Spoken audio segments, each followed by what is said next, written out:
Parliament who is not available in this house. No, I just wanted to send the UHC workers to the right. Your point. You've made just your a point. moment, Honorable Speaker. Take your seat, Senator Sifuna. Take your seat. Honorable Speaker, just let me Take conclude. Your seat, let me just You've conclude. Made your point. Just a small point. Just a small Senator point, Speaker. Sifuna, take your seat. Speaker, just a small point. Take your seat. I wanted the UHC workers to know that as SG of ODM, I have Honorable Atandi's number. And I want them to be the ones, the messages they are sending to us in this house should be directed to Senator Honorable Atandi. That's all. Point is made. Thank you, Chair. Honorable Speaker, I just wanted to inform the Senator of Nandi that the people of Nairobi do not get an allocation for court fines imposed in Nandi. If you look at the schedule here, every county has a specified figure for the amount that comes from the national government that is collected as court fines in the specific county. So please don't make it appear. Don't make it appear that we take money from courts outside Nairobi. The Nairobi allocation is for courts in Nairobi, and there's a unique situation in Nairobi where we agreed with the judiciary, Honorable Speaker, that the city courts here will be manned and managed by the county government of Nairobi, and that all the fines that are collected there should go back to the people of Nairobi. In fact, the problem is Senator Cheruyot, Cherargei, I think it's the same people. Sifuna, I think the information is home. Yes, I just want to conclude that, in fact, we in Nairobi feel that this figure, I think it was 87 million, was it, is still very low, Honorable Speaker. If you put into perspective the number of times Nairobians are arrested and harassed and taken to court by the Nairobi City Council county askaris. So our figure should actually be higher, but honestly, Speaker, it is putting in perspective the population and also the situation in the city. I thank you, Honorable Speaker. Proceed to conclude, Senator Samson. In the interest, I believe Mr. Speaker, I think this is the first time Senator Sifuna is giving useful information to this House, and I'm proud of him, Mr. Speaker.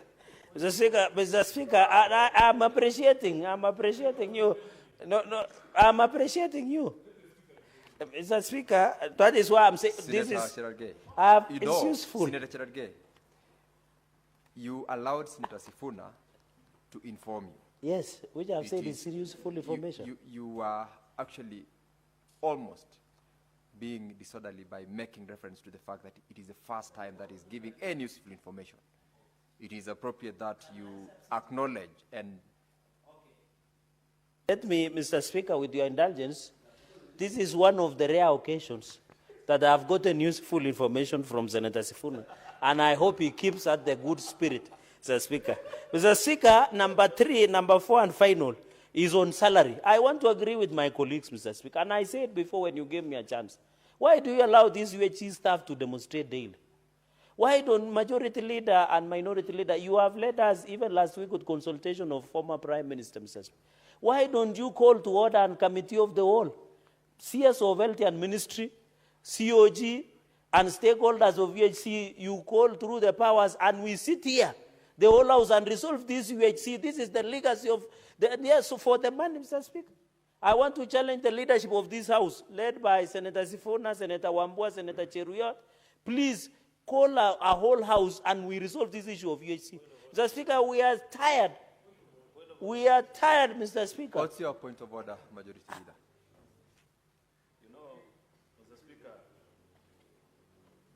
Last 2 weeks ago, I said that there is an emerging trend of content creators in the House instead of legislators.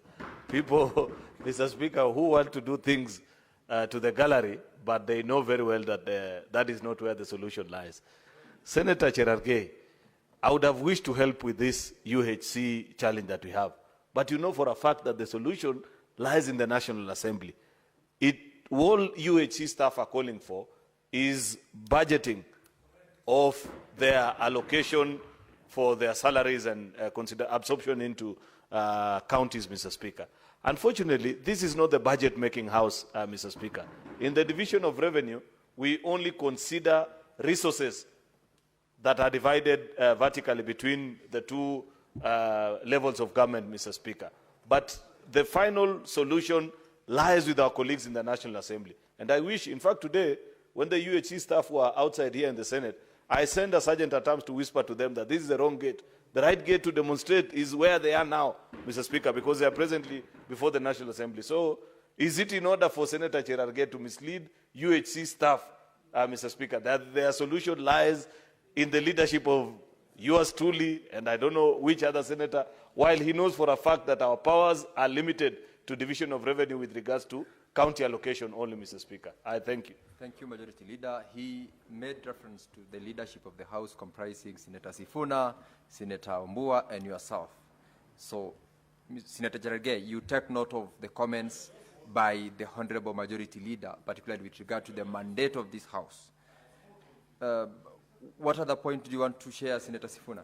No, Honorable Speaker, I wanted first to join the Majority Leader in saying that we as the leadership of this House have done our best for the UHC workers.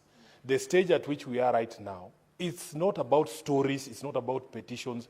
They want money. Money to be allocated from the budget for their absorption on permanent and pensionable basis. Honorable Speaker, I must say, I was very offended that the person who's responsible for that, the chairperson of the budget committee, while at a church on Sunday in Nairobi, instead of telling the UHC workers how much money he has put in the budget, he attacks Sifuna for being the person championing the UHC staff workers. So as a House, the leadership here, we have done our best. Let the chairperson of budget, the member of parliament for Alego, put money for UHC workers, and I want to Senator Sifuna, encourage them. I Honorable want Speaker. to stop you there. Yeah. You are already making reference to a member of parliament who is not available in this House. No, I just wanted to send the UHC workers to the right. Your point. You've made just your a point. moment, Honorable Speaker. Take your seat, Senator Sifuna. Take your seat. Honorable Speaker, just let me Take your conclude. seat, Senator. Let me just You've conclude. made your point. Take Just your a small point. Just a small Senator point, Speaker. Sifuna, take your seat. Speaker, just a small point. Take your seat, I Senator wanted Sifuna. the UHC workers to know that as SG of ODM, I have Honorable Atandi's number.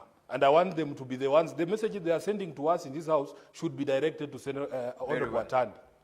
That's all. Point is made. Thank you, Chair. Senator Honorable Speaker, in line with the question by the Senator for Kirinyaga on measures to reduce double taxation, unnecessary taxes, and overburdening of farmers and Kenyans in general, I would like the CS to address one question. Honorable Speaker, we have had the ministry, actually the CS himself, taking credit that this year's finance bill has no new taxes. But I know it's credit to the Gen Z who have struck the fear of God in this government. They will not attempt to bring new taxes.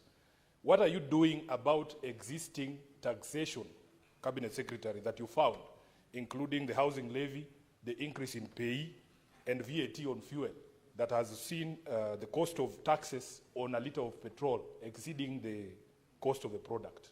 I thank you, Honorable Speaker. Thank you, Mr. Speaker. I'll try to be fast. Yes, it is true that we have not made major changes in taxes that would disadvantage the taxpayer or individual taxpayers in terms of reducing their disposable income.